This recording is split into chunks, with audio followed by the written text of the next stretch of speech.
Los padres Reyes Mendoza y Florian Castillo hablan sin miedo a la verdad en un espacio como nunca antes visto. Política, economía, religión y muchos temas más, abordados de una forma directa y sin tapujos. Todos los viernes a las 18 horas por TVGT. Al Objetivo, un programa de impacto social que muestra la realidad de Guatemala y las maneras en que se puede hacer patria desde criterios e iniciativas que logran formar agentes de cambio para un mejor futuro. Todos los jueves a las 11 de la mañana. Solo por TVGT. Piénselo con Roberto Villate. El maestro, abogado y político Roberto Villate ofrece un análisis profundo de la realidad nacional, abordando problemáticas desde un enfoque jurídico, político y social. En este programa de opinión, Villate invita a la reflexión y al debate, aportando un enfoque crítico y fundamentado, ideal para quienes buscan entender el trasfondo de las noticias y el impacto de las decisiones políticas en la sociedad. Solo por TVGT. Temas tabús, sexualidad, salud, moda y belleza.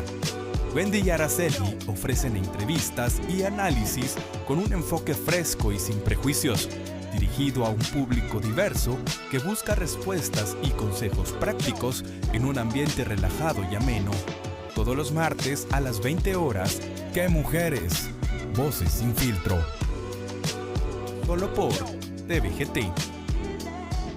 Cara a cara con la verdad. Un espacio de debate donde se enfrentan posturas opuestas sobre los temas más relevantes del país. Eduardo Morán modera estas conversaciones, facilitando un análisis político y jurídico profundo, que permite al televidente conocer diferentes perspectivas y formar su propia opinión. Un programa dirigido a quienes buscan entender a fondo los problemas nacionales desde múltiples ángulos. Solo por TVGT. Entrevistas amenas con invitados especiales, análisis de la coyuntura nacional de la mano de Carlos Hoffman. Bienvenido Omar al show de Hoffman. No, hombre, qué alegre estar en este sillón tan famoso ya de la televisión, por favor. Oye, ¿de qué sirvió todo el esfuerzo que hicimos para la reforma financiera si tenemos un hombre que cuando le preguntan sobre el presupuesto dice pela? Todos los lunes, miércoles y viernes a las 20:30 horas, solo por TVGT. El resumen de los eventos deportivos más destacados a nivel nacional e internacional, con entrevistas exclusivas, coberturas de eventos y análisis especializado.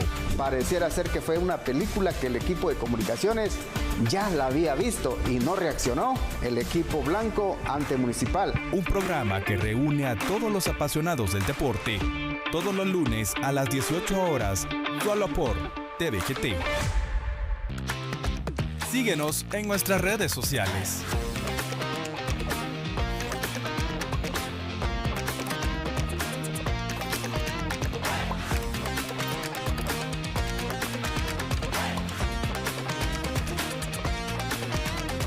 Solo por TVGT. Este programa presenta opiniones políticas de los presentadores e invitados. TVGT Noticias no asume responsabilidad por las opiniones expresadas que no reflejan necesariamente nuestra postura.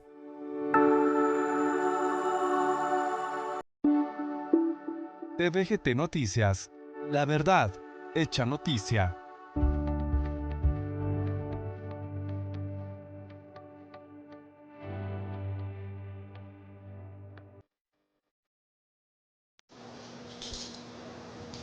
¿Cómo están, amigos? Mucho gusto. Bienvenidos a otro programa de Libertad de Empresa y Economía de Mercado. Pues ya saben ustedes que siempre vamos a decir exactamente lo mismo, palabras más, palabras menos, pero la intención básica y fundamental de lo que es su programa es la difusión de la libertad, hablar sobre temas económicos, cómo es que la economía es una, diría yo, vamos a ver, es una herramienta básica, fundamental para el desarrollo de cualquier país. Y nosotros, el problema que tenemos de fondo es económico. La creencia que nos han hecho hacer creer, valga la redundancia, es que nuestros problemas son sociales y los queremos resolver desde un punto de vista político. Pero realmente el problema es económico. Y el problema económico se vuelve social. Y el problema social lo quieren resolver desde un punto de vista político. Y lo peor es que ya saben quiénes. Así es que, pues ni modo, esa es parte de las cosas, de estas y otras que vamos a platicar hoy, ya con nuestro invitado, el doctor Fernando Cordón. Pero déjenme decirles a ustedes algunas cosas básicas en cuanto a lo que es su hoja de vida. Por supuesto que no me va a dar chance a leerla toda, pero por lo menos contarles a ustedes, presentárselos, ¿verdad? ¿Quién es? ¿Por qué está aquí?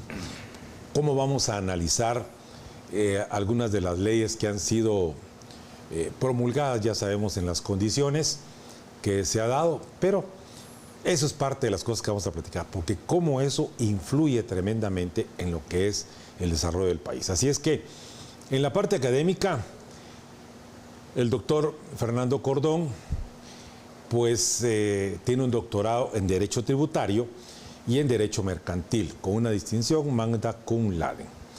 Tiene también el pensum cerrado en ese otro doctorado que les acabo de mencionar. 19 años de experiencia profesional, ha sido asesor tributario, asesor corporativo, conferenciante y mandatario de entidades privadas y, pues, de alguna forma, servicios de consultoría a través de Cordón Tax. Bueno, o sea que su experiencia está relacionada precisamente con el tema de lo que son impuestos, y eso es una cosa interesantísima. Aparte de ello, como docente, pues docente de pregrado, posgrado, y también pues tiene una asociación profesional, presidente y cofundador del Centro de Análisis Geoestratégico, secretario y coordinador de la asistencia técnica logística, y nos vamos a quedar ahí. Bueno, esto es importante que les comparta las publicaciones jurídico-financieras en revistas nacionales e internacionales, columnista y analista invitado de Radio y Televisión Nacional, y por supuesto por eso está con nosotros el día de hoy. Así es que luego de esta cortísima presentación, porque realmente él se va a terminar presentando ya con la forma en que se exponga y los temas que toquemos, ustedes van realmente a darle sentido a lo que pueda ser una hoja de vida. Así que, Fernando, bienvenido, ¿cómo estás? Muy amable, Carlos, gracias por la invitación. Pues ya sabes. A ver, empecemos. ¿De qué íbamos a platicar ahora que me acuerdo? Las últimas 3 leyes aprobadas por el Congreso de la República. Bueno, hablemos entonces de la ley de competencia. Podemos iniciar por la ley de competencia. Empecemos con la ley de competencia. Muy bien, la ley de competencia pues es una ley que es robusta, tiene 121 artículos, por lo tanto lleva a su ejercicio el poder indagar sobre la misma. Tiene, como todas las leyes, aspectos positivos por resaltar y algunos aspectos que podrían ser cuestionables, ¿verdad? La ley de competencia duró aproximadamente unos 8 años de discusión. Somos el penúltimo país de Latinoamérica que aprueba una ley, digamos, en específico. O sea que todavía hay uno que no tiene. Es Cuba. Ah, bueno, no. Pero Cuba no la necesita. No va a tener nunca. Cuba no la necesita. Pues bueno, entonces, claro, ahí venía la presión respecto a la necesidad de la creación de una ley como esta.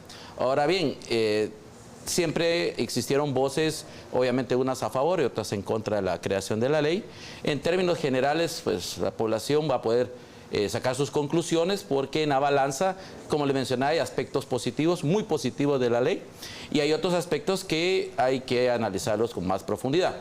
Si tú me permites, entre los aspectos positivos que tiene esta ley es que define de manera positiva, digamos, porque está ya en normas jurídicas, algunos términos que regularmente son técnicos, ¿no?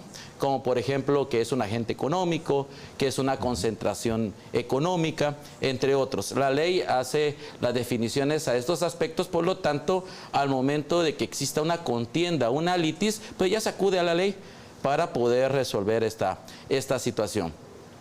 También otros aspectos que regula esta ley de manera positiva es que también establece aquellas prácticas que se pueden considerar anticompetitivas y las bifurca entre dos, unas que son absolutas. La ley establece 4 aspectos en los cuales se puede considerar que esas prácticas son anticompetitivas absolutas y hay otras prácticas que son anticompetitivas relativas. Y ahí la ley establece 9 supuestos. La iniciativa tenía originalmente antes de que 11. continúe, mira, pues, digamos, uno oye cosas y pues a veces, por ejemplo, cuando dijiste litis, me refiero, estás hablando de un litigio. Una contienda. ¿Verdad? Una contienda, ¿cuándo? A ver, ¿por qué hago esto? Porque como la idea básica es que nuestros radioescuchas y televidentes vayan entendiendo algunas cosas, entonces, pero puedo seguir dándole así y yo las voy a ir aclarando. Entonces, lo de la litis es el litigio. Pero ahorita la parte esta que ibas a mencionar, las que son activas, que son absolutas y relativas. Ok, expliquemos esa parte. ¿Por qué unas son absolutas y por qué las otras son relativas? Ok, perfecto. Y ampliando un poco más con el tema de la litis, que más adelante también lo voy a hablar a detalle, esta ley tiene algo novedoso. Crea 2 procedimientos, uno que es previo de investigación, otro que es el procedimiento puro per se, o sea, el principal, y luego hay una parte jurisdiccional que esta ley lo contempla. Regresando con el tema de las prácticas absolutas y relativas, absoluta hay 4 supuestos, por lo tanto, no toda la actividad económica va a verse de cierta manera cuestionada en las prácticas, ¿sí?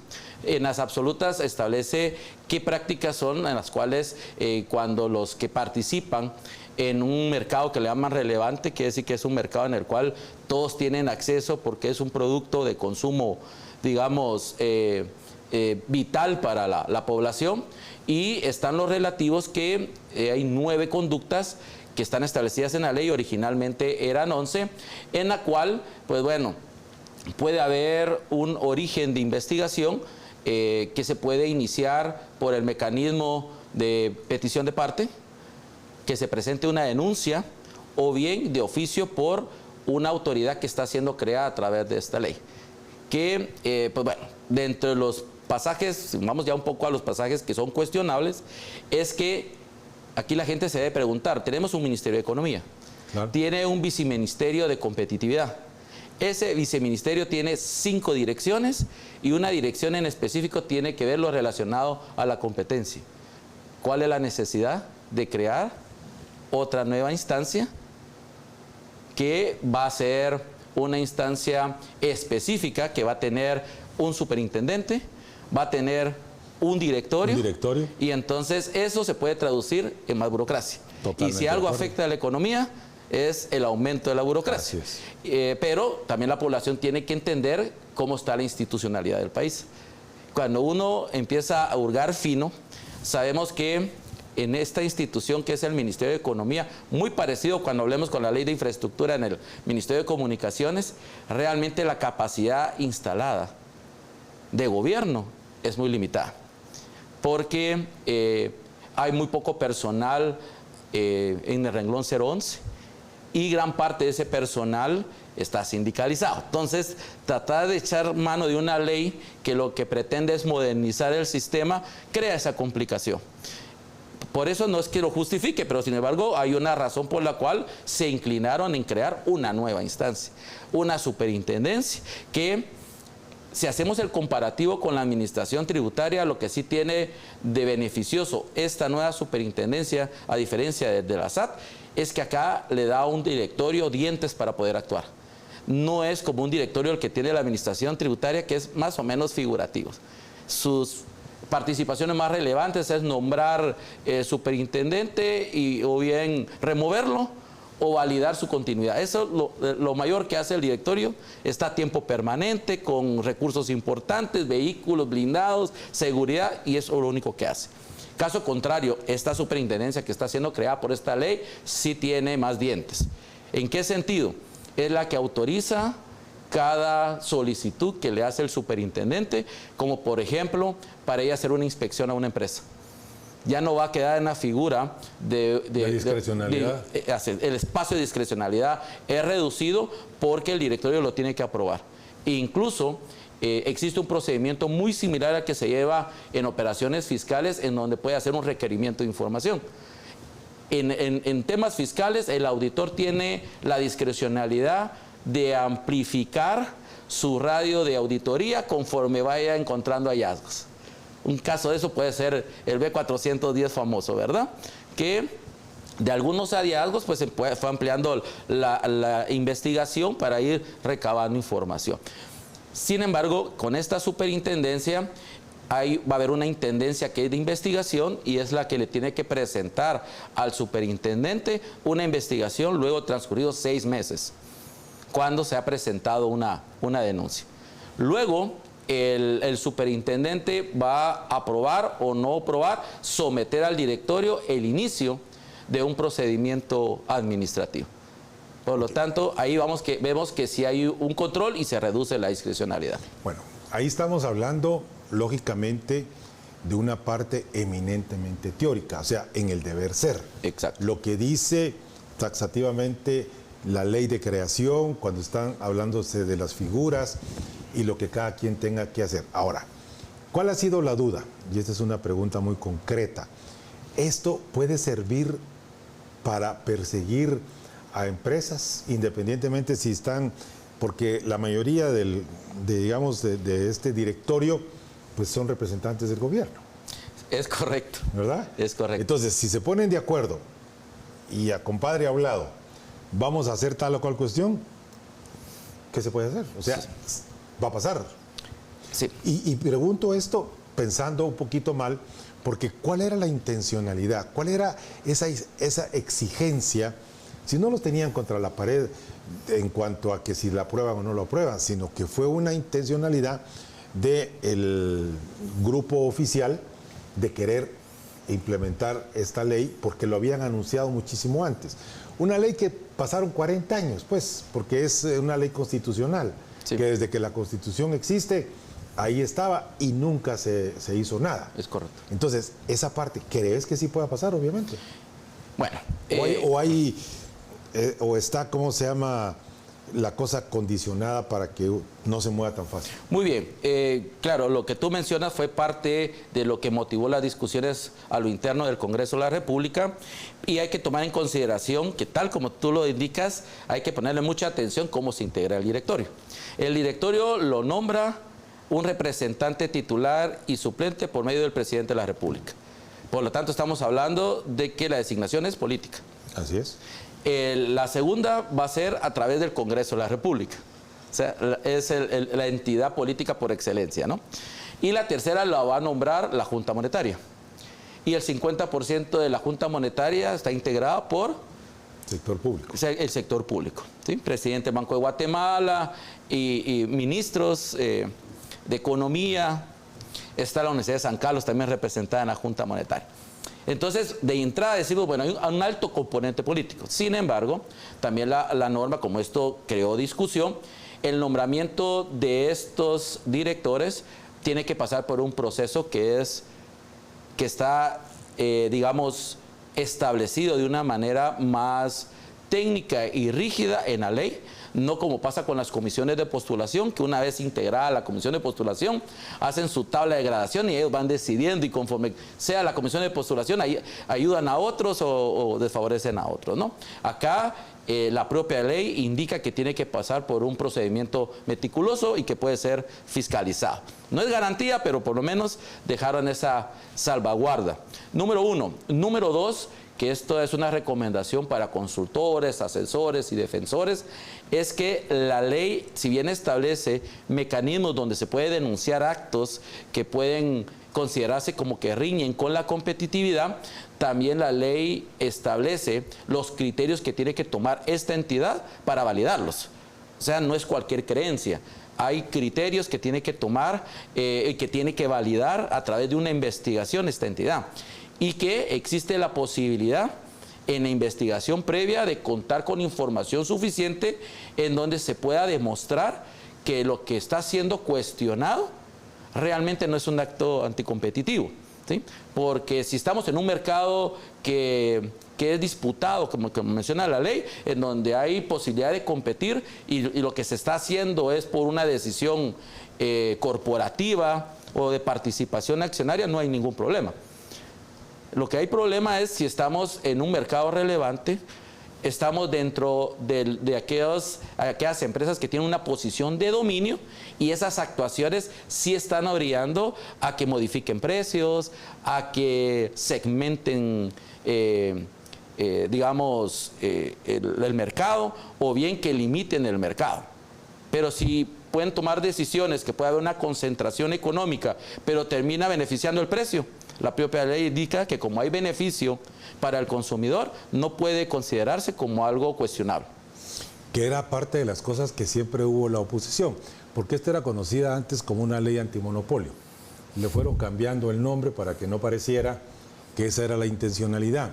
Pero al final también hay una tesis muy interesante respecto al tema de los monopolios, porque un monopolio dominante, digamos que es un poco lo que mencionabas, en otras palabras, no necesariamente como esto último que acabas de decir en cuanto a si el precio beneficia, ¿verdad? Porque además, aunque sea monopolio, entonces tengo que cuidar porque no puedo poner el precio que yo quiera, si no, el consumidor no lo va a pagar, independientemente de cuál sea el producto, porque hay una serie de factores. Sí. Bueno, pero al final y como conclusión, esta parte que acabas de mencionar es, digamos, no existe ahí una discrecionalidad en el sentido de cómo yo califico si hay una concentración de poder en esa empresa o en ese grupo de empresas que, aunque no afecte al consumidor, a mí me interesa decirles, miren, desháganse, no pueden hacer eso porque es una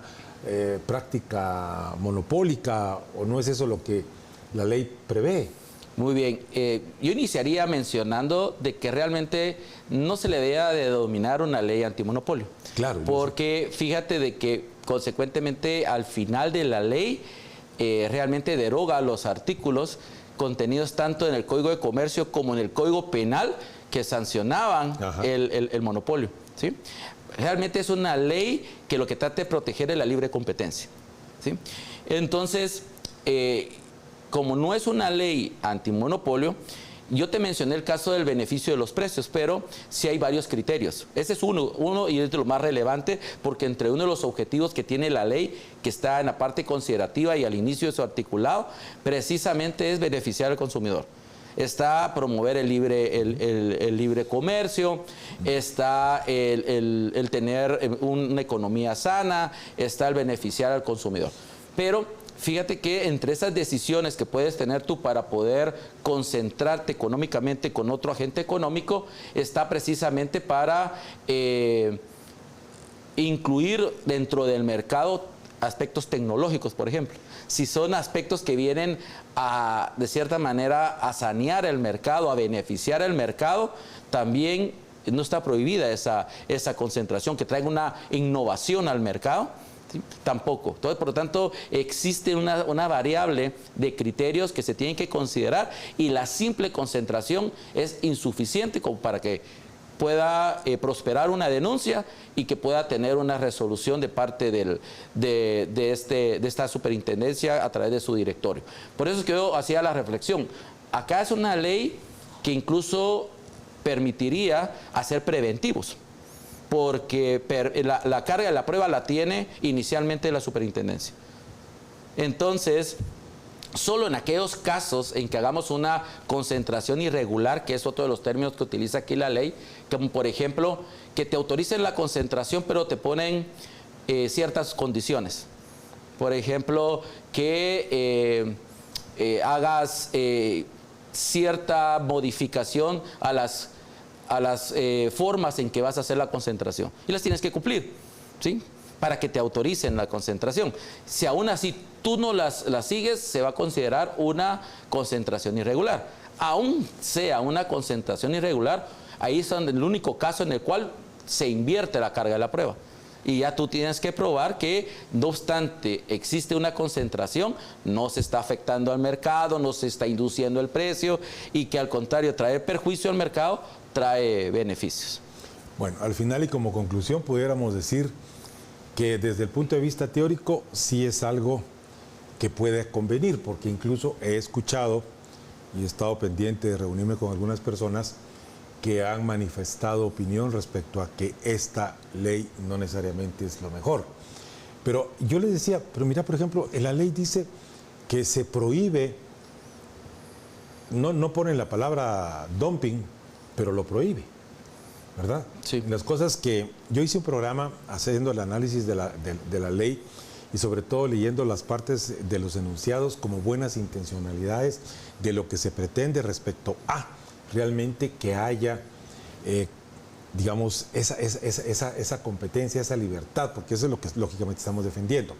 Bueno, concretamente, a ver, Fernando, ¿cuál era la necesidad, cuál era la insistencia de tener esa ley si después de 40 años estábamos bien?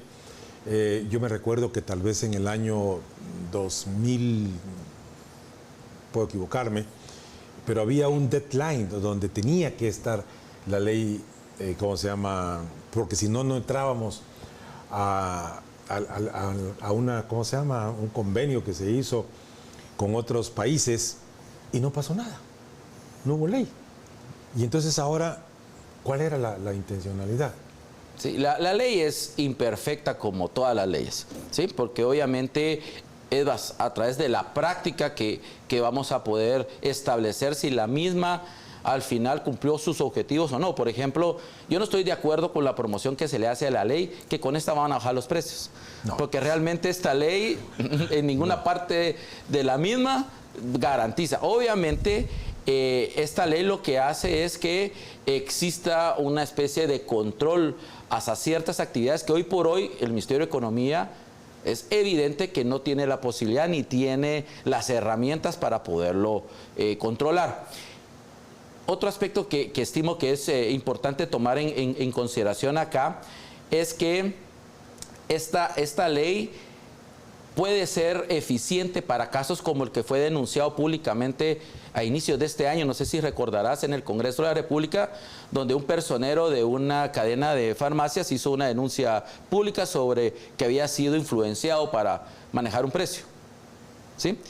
Eso, conforme a esta ley, hubiese sido un hecho notorio, que de oficio puede entrar a conocer una instancia de gobierno para indagar y descubrir la verdad y luego deducir responsabilidades. Que las responsabilidades al final son económicas, porque las sanciones son multas y la publicación de la sanción, ¿sí? Pero hoy por hoy eso fue denunciado y hay muy pocas herramientas legales para poder indagar y tratar de descubrir esa situación. Si eso hubiera ocurrido y se descubre, pues ya tenemos un límite no legítimo a los precios de los productos, y eso sí puede hacer a mediano, a largo plazo, porque esta ley, para que tenga su vigencia plena, faltan 2 años, ¿verdad? Entonces puede haber una mejora en los precios. Pero eso sí es importantísimo, porque digamos, no es que baje el precio, no, porque la ley como tal existe, porque eso lo va a determinar el mercado. Sí. Que es parte de lo que nosotros siempre hablamos en este programa. O sea, el precio de cualquier producto lo determina el mercado. O sea, si yo estoy vendiendo algo muy caro y la gente no lo puede pagar o cree que eso no es lo que cuesta, porque no es un tema entre valor y precio, ¿no? Por supuesto. Entonces, si eso cree que no lo vale, o sea, a mí me acaba de pasar hace poquito, me vendieron en 3 quetzales algo que me pareció carísimo. Sí. Entonces me digo, pero si solo son 3 quetzales, me dice alguien. No son los 3 quetzales. Es que por 3 quetzales te dieron algo que podía costar 50 centavos. Entonces no es la cantidad de dinero en sí mismo, sino es, digamos, el valor que uno le da al precio de algo. Sí. Y entonces, desde este punto de vista, lo que estás explicando puede mejorar el precio porque el que estaba saliéndose de las reglas de cómo tenía que hacerlo, le había subido el precio de una manera, digamos, en lo personal. Sí, claro. Pero no había es que... Había influido en el precio. Exactamente. Esto es bien importante porque definitivamente ninguna economía funciona si hay un control de precios, por ejemplo. Entonces ya no hay libertad. Sí. Bueno, al final y como conclusión, Fernando, porque tenemos que hablar de otras leyes, ¿cuál sería el final? ¿Está bien? ¿Nos conviene? Como bien lo dijiste hace un momentito, no hay leyes perfectas, siempre le vamos a encontrar por algún lugar la salida, pero al final, ¿cuál sería tu conclusión? Sí, esperemos a ver qué pasa, que entre plenamente en vigencia entre 2 años y de ahí vamos a ver, o será como los tratamientos cuando uno va con el médico. que te da una medicina y si no funciona te la cambia, porque es un ensayo de error. Sí, yo vería el aspecto que como criterio personal lo más importante. Soy de la creencia que el mercado se tiene que desarrollar de manera orgánica, sin intervención externa, ¿sí? Y entonces esta ley está inspirada sobre ciertos principios que están en la parte considerativa de la ley, que si siguen al pie de esos principios podrían permitir que el mercado continúe de manera orgánica.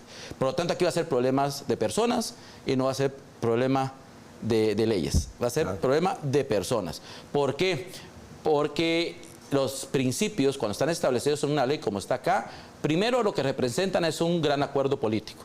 Y este es el acuerdo político de la 10ª legislatura, que es la responsable de la redacción de esta ley. Número 2, que lo que permiten es armonizar un sistema normativo. Por lo tanto, esta ley de competencia se convierte en la ley especial para temas de competencia. Ya no hay que buscarle por otros lados. La ley también salvaguarda que hay ciertos segmentos que ya están regulados, como por ejemplo las telecomunicaciones y los bancos, que esta ley va a aplicar de manera supletoria. Pero ya tenemos una armonización normativa que es importante. Y tercero, que le impone un límite al poder público. Porque teniendo una ley que ya establece procedimientos administrativos y que crea un nuevo tribunal, que eso era, yo sé que lo estamos llevando más tiempo para esta ley, pero tiene 121 artículos, como mencionaba. Crea un tribunal de lo contencioso administrativo especializado en competencia. Y ahí hay que ponerle entre comillas. En Guatemala, hoy por hoy, tenemos 6 salas de lo contencioso administrativo, 3 ven tributario y 3 ven administrativo. Antes de la Constitución que está ahora vigente, solo había una. Quiere decir que a partir de la Constitución que está ahora vigente, la gente se defiende más. Se defiende más. Y pasamos de tener una sala a tener 6. Ahora se van a crear como mínimo 1 o 2 salas que van a conocer asuntos de competencia. Y aquí, para terminar este tema, y nos vamos a pasar a la siguiente ley que vamos a analizar, la pregunta sería: ¿en los litigios vale la conciliación privada, digamos, como ha existido ya también hace algunos años?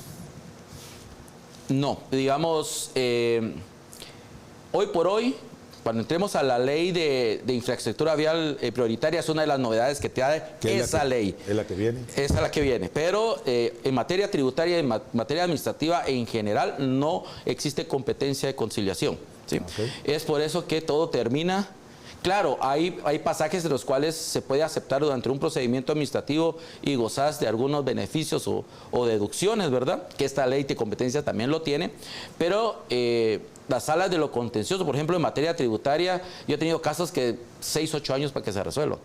El litigio es una contingencia económica alta. Y entonces, y las salas es una instancia y es única instancia. Estas salas de lo contencioso están habilitadas por el artículo 221 constitucional, que esto es bien importante que la gente sepa. A diferencia de otros tribunales, los tribunales de lo contencioso administrativo son contralores de la juridicidad de los actos de la administración pública. Por lo tanto, no solo van a revisar que se haya cumplido con el debido proceso y todo, sino que se haya cumplido con los principios generales del derecho. Por lo tanto, es una instancia de control directo del judicial al ejecutivo. Por lo tanto, vamos a tener un procedimiento administrativo en donde va a poder autocorregirse el aparato administrativo, pero luego vamos a otra instancia revisora que va a ser jurisdiccional. Ok. Bueno, conclusión. Esperemos a ver qué pasa. 2 años para verle frutos a esta ley. Vamos a la ley de esta, porque ya nos quedan pocos. Tenemos 10 minutos para hablar de la ley de infraestructura. Perfecto. La ley de infraestructura, igual con sus luces y sombras, veo positivo que ahora se crea una ley que identifica que hay red vial y hay algunos activos que son estratégicos para el Estado. Eso es importante. Era increíble que, por ejemplo, la ruta al Pacífico, cómo se encuentra en este momento. Yo fui el fin de semana y ya duraba hora 20 minutos, me duró 3 horas, ¿verdad? Tema cómo están los puertos. El que exista ya una normativa que le dé prioridad a ciertas carreteras y puentes es importante. Esta ley de infraestructura vial, lo que identifica son 12 rutas nacionales, que son las que identifican o que unen al Atlántico con el Pacífico, y unos anillos o regionales y periféricos en donde está identificado que circula el 70% del total de los vehículos y el 90% del comercio, digamos, de movilización productiva. Por lo tanto, me parece que en ese sentido era importante. Aspectos también que tiene, que va a ser la ley que va a aplicar de manera especial para temas de contrataciones para la construcción, el mantenimiento y la supervisión de esas obras. Ya no la ley de contrataciones del Estado, que pasaría a ser de manera supletoria. Esta sería una ley especial. Siempre bajo la égida del Ministerio de Comunicaciones. Esa es la parte más o menos oscura, ¿verdad? Porque al igual que la ley de la competencia, se crea una nueva autoridad, que es una dirección, ¿verdad? Que va a tener a un gerente. Y ese gerente va a estar revisado, controlado por un directorio. Nuevamente un directorio en el cual pues no va a tener tantos dientes como sí lo tiene el de la ley de competencias, pero sí esta dirección no va a poder decidir sobre las obras de manera discrecional, porque va a haber un plan, que este plan es de 30 años. Y que tiene que estarse actualizando cada 5 años, en donde lo que busca es que esta red, por lo menos, se mantenga en buenas condiciones. Desde la contratación, como para evitar problemas como ha ocurrido recientemente en el Ministerio de Comunicaciones, que el gobierno está heredando instituciones que realmente no son funcionales, ¿sí? Entonces le está quitando fuerza al ministerio y se la está dando a esta dirección para esa infraestructura en específico. Esas son las cosas positivas. Las cosas negativas es que esto se tiene que financiar, ¿no? Claro. Y en el tema del financiamiento es donde veo situaciones que son complicadas, porque dispone que los excedentes en caja, un 30% se tenga que destinar específicamente para eso. También el ingreso sobre el impuesto a la distribución de petróleo y a la circulación de vehículos, también hay un porcentaje de la recaudación que tiene que ir directamente a la creación de un fondo para mantener estos programas. Y también parte de ello va a ir a las municipalidades.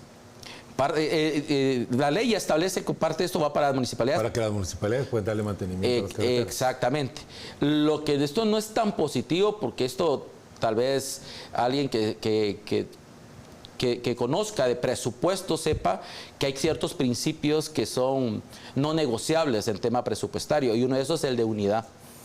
¿Por qué? Porque las necesidades de país pueden ir variando, como el tema de la pandemia, ¿no? Entonces, cuando hay una necesidad que es urgente y ya tenemos muchas designaciones en específico, limita presupuestariamente a ir a corregir algo que puede ser más prioritario. Claro, sí. Porque es la rigidez de que la ley no te permite hacer solo lo que dice que hay que hacer.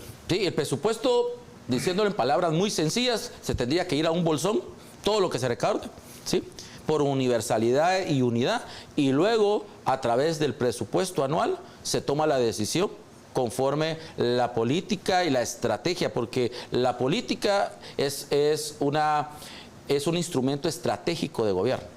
Y aquí no está contemplado el tema de las alianzas público-privadas. Está y está eso, y también permite una resolución más expedita sobre el derecho de paso, que no sé si te recuerdas el problema que causó con el libramiento de Chimaltenango. Que no se podía. Aquí ya está la forma en que se tiene que hacer, es más expedita, y también la manera en que se puede participar como oferente.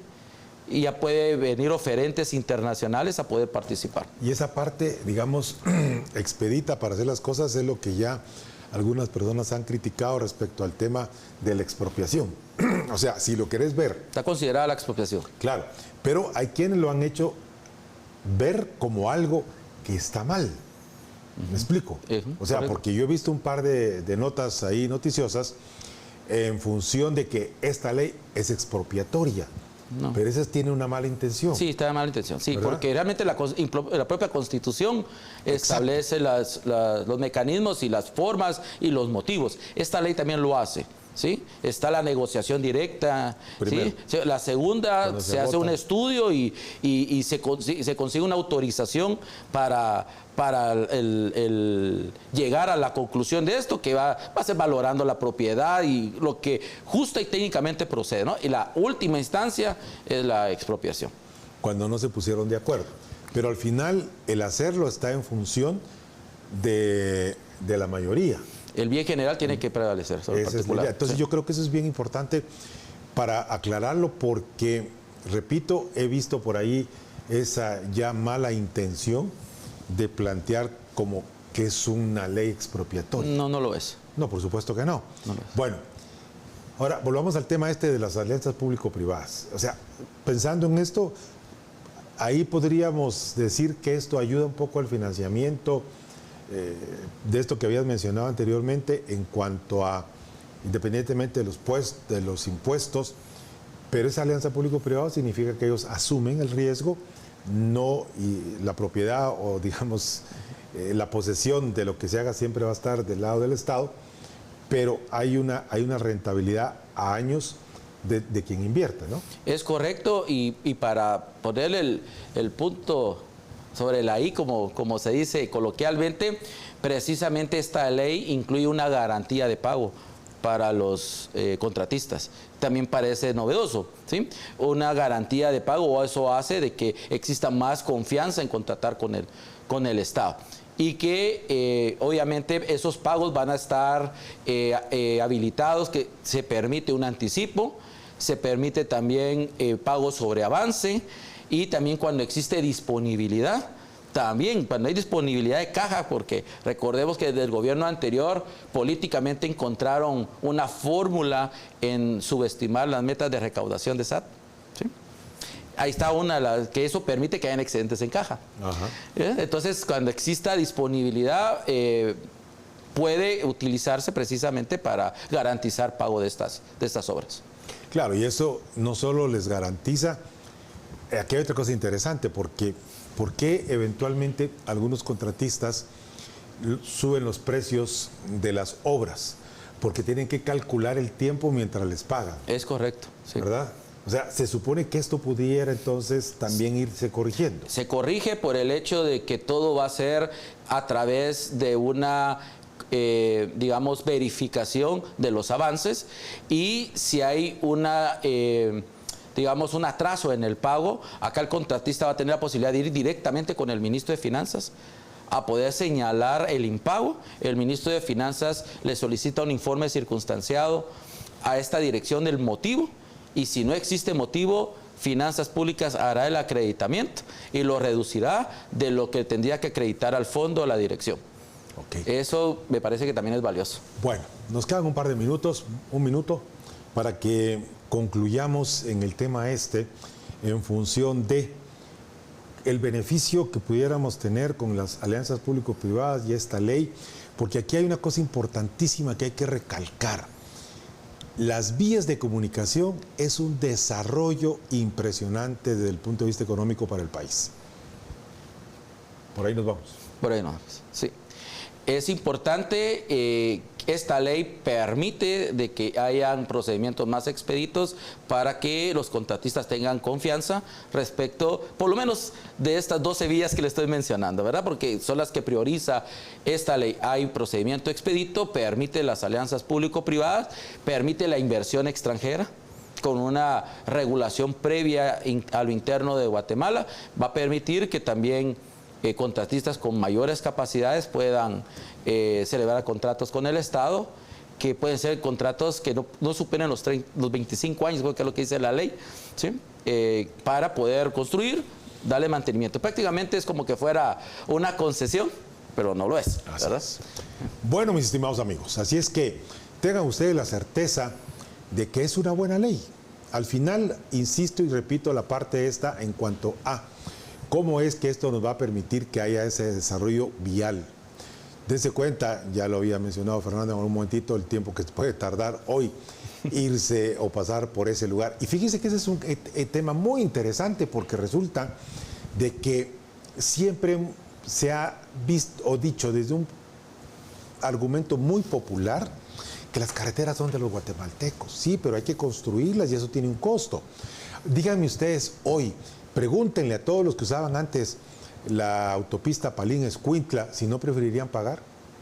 O cualquiera que ha pasado por ahí que no pasaba antes hubiera tenido que pagar sus 15, 25, que nunca entendí por qué ponían los puntos 25, pero hubiera sido preferible pagar. Desde que esa autopista pasó a manos del Ministerio de Comunicaciones, no se chapeó, se empezó la carpeta asfáltica a deteriorar y vean usted cómo está hoy. ¿Por qué? Porque lo que no es de alguien, no es de nadie, punto. Esa es la importancia entonces. Y también el tema de las alianzas público-privadas no es demonizar el hecho de que, entonces ahora como eso es privado, vean ustedes, el presidente en un momento emotivo dijo vamos a hacer una alianza público-privada para el aeropuerto. ¿Cómo estaría hoy el aeropuerto desde hace 6, 7 meses si eso se hubiera logrado hacer? No se pudo, ¿pero por qué? Porque tuvo temor, tuvo miedo, se le fueron sus mismos correligionarios y algunas personas afines a él a decirle, y usted entonces está pasando al otro lado. No es pasarse al otro lado, mis estimados amigos, sino es hacer las cosas correctas que beneficien al país. Bueno, Fernando, nos quedaron muchas cosas por platicar, ¿verdad? La ley de inclusión. La ley de inclusión, la dejamos para la próxima. Perfecto. Hoy nos tenemos que ir. Perfecto. Pero ofrecido. Perfecto. Vamos a ponerle fecha. Muchísimas gracias, mis estimados amigos. Recuerden ustedes que lo que pretendemos con este programa es simple y sencillamente que usted tenga información, conocimiento. Y como siempre digo, si alguien no está de acuerdo con lo que hemos platicado y tienen otras opciones y otras opiniones, por favor, llámenos. Aquí estamos dispuestos para debatirlo.